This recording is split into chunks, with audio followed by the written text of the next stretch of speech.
মঞ্চ 24-এর 4টি দাবি।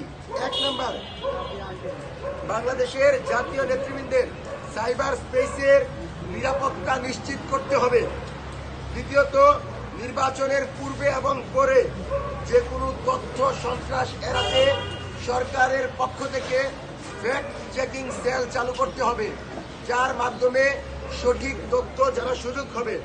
এনডিএফ, জাতীয় পার্টি ও 14 দলের সাথে সম্পৃক্ত সকল প্রার্থীদের মনোনয়ন বাতিল করতে হবে এবং নির্বাচনের পূর্বে জুলাই যোদ্ধাদের নিরাপত্তা নিশ্চিত করতে হবে এবং কোনোভাবেই মাঠে অবৈধ অস্ত্র রেখে নির্বাচনে যাওয়া যাবে না।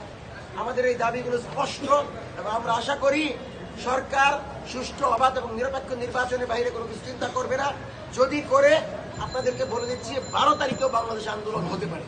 সেজন্য সরকার সুষ্ঠু নির্বাচনের দিকে যাবে সেই প্রত্যাশা ব্যক্ত করছি এবং দাবিগুলো মেনে নিয়ে অবাধ, সুষ্ঠু, নিরপেক্ষ নির্বাচনের মাধ্যমে, ফ্যাসিবাদ বিরোধী নির্বাচনের মাধ্যমে বাংলাদেশের প্রতিনিধি ভাষায় সুযোগ দিবে সে আশাবাদ ব্যক্ত করে মঞ্চ দেখতে চাই না, কোনো এনসিপির মিডিয়াও দেখতে চাই না। আমি বাংলাদেশপন্থী মিডিয়া দেখতে চাই, যেই মিডিয়া বাংলাদেশের জনগণের হয়ে কথা বলবে, ভিন্ন মত থাকবে, ডান বাম ধর্মীয় এবং গণতান্ত্রিক সেকুলার দল থাকবে, তাতে আমাদের কোনো আপত্তি নাই, সবার মতামত প্রকাশ করার স্বাধীনতা থাকবে।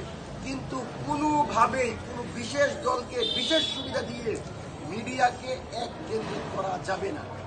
সেজন্য আজকের এই জায়গা থেকে নির্বাচনকে সুষ্ঠু করার লক্ষ্যে সকল পর্যায়ে লেভেল প্লেইং ফিল্ড নিশ্চিত করতে হবে, জাতীয় নেতৃবৃন্দের সাইবার স্পেসের নিরাপত্তা নিশ্চিত করতে হবে এবং নৈতিক পদস্খলন যাদের ঘটেছে সে সকল প্রার্থীদের এবং এনডিএফ এর প্রার্থী যারা গণভোটে ন্যায়ের বিপক্ষে গিয়েছে, ন্যায়ের প্রচারণা করেছে, দেশ বিরোধী ষড়যন্ত্রের অংশ হিসাবে এবং সন্ত্রাসী কর্মকাণ্ডের অংশ হিসাবে তাদেরকে গ্রেপ্তার করে নির্বাচন অযোগ্য ঘোষণা করতে হবে।